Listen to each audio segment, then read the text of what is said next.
मीरपुर नाम के शहर में तेजस अपनी पत्नी नीरू के साथ रहता था। पति पत्नी दोनों ही नौकरी करते थे। एक दिन तेजस गांव अपनी माँ के पास फोन करता है। हेलो, प्रणाम माँ। जीते रहो माँ, तुम दादी बनने वाली हो हैं? अरे वाह, ठीक है बेटा, मैं कल ही आती हूँ। जब माँ जी शहर पहुंची तो बेटे बहू ने बहुत अच्छे से स्वागत किया। लीजिए माँ जी, चाय। अरे गर्मा गर्म पकोड़े ले आओ माँ के लिए। नीरू रसोई में गई और 2 मिनट में ही पकोड़े ले आई। जी ये लीजिए। बहू, जादू से बनाए हैं क्या? अभी तो रसोई में गई थी। यम्मी। माँ जी, शीला रसोई में पकोड़े तल रही है, मैं बस लेकर आई। हे भगवान, मेरा धर्म भ्रष्ट कर दिया तूने। अब तो गंगा जल से शुद्धिकरण करना होगा। दूसरे दिन, माँ जी मैंने नाश्ता बना दिया है, ऑफिस जा रही हूँ। पर अभी तो घर का सारा काम पड़ा है। शीला आती ही होगी, झाड़ू पोछा बर्तन कपड़े वो सब कर लेगी। हमारे जमाने में घर का सारा काम हम ही करते थे। जी माँ जी, आप बहुत होशियार हैं, मैं घर ऑफिस दोनों नहीं संभाल पाती।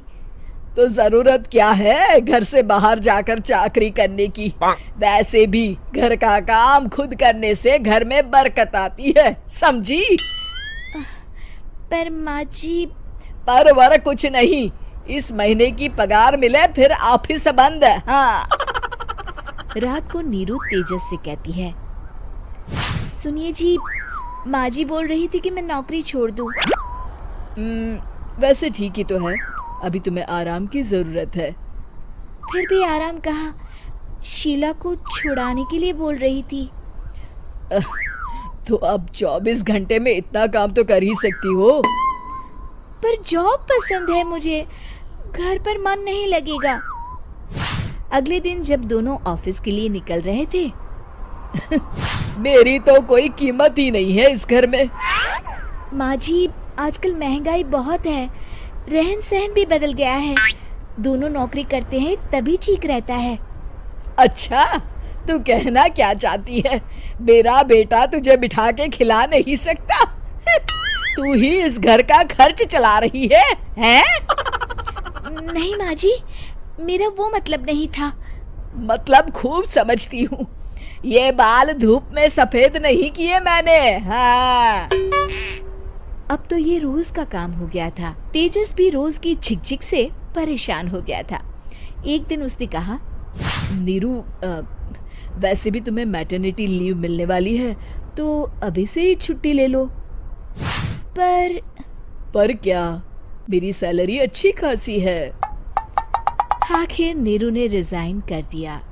जब बच्चा हुआ तो घर में सब बहुत खुश हुए।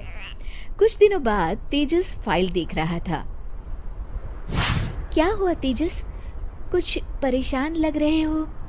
हाँ, वो हमारी जितनी सेविंग्स थी वो तो हॉस्पिटल में और छठी के फंक्शन में खत्म हो गई है नीरू। और अभी वैसे मंदी चल रही है तो मैं बोल रही थी कल मुन्ना को हेपेटाइटिस का टीका लगवाना है। नीरू, क्या पोस्टपोन नहीं कर सकते? नहीं जी, बिल्कुल नहीं। अब तेजस को समझ में आ रहा था कि उससे गलती हुई है। पैसों की कमी का असर घर के माहौल पर भी पड़ रहा था। अगले दिन, बेटा मेरा चश्मा और ये दवाइयाँ ले आना, पर्चा देते हुए माँ जी ने कहा। जी। तेजस, मुन्ना के लिए दूध का डिब्बा और डायपर भी ले आना, और ये किराने के सामान की लिस्ट है, इसे भी लाना है। तेजस गुस्से में लिस्ट मरोड़कर फेंकता है और चिल्लाता है, पैसे क्या पेड़ पर उगते हैं? ये ले आना, वो ले आना। अरे पर ये जरूरत का सामान ही है। वो गुस्से में बिना कुछ कहे ऑफिस चला गया।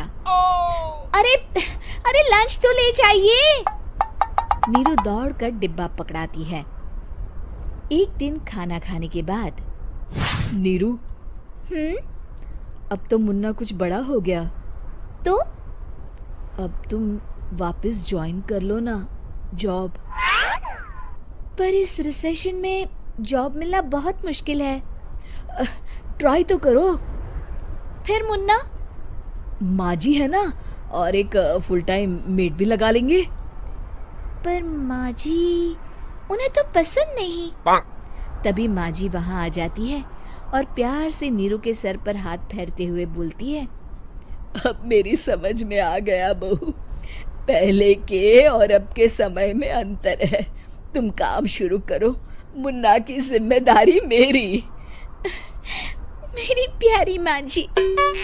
ये कहकर नीरू उनके गले लग गई। शिक्षा, परिवर्तन संसार का नियम है, हमें भी समय के साथ चलना चाहिए।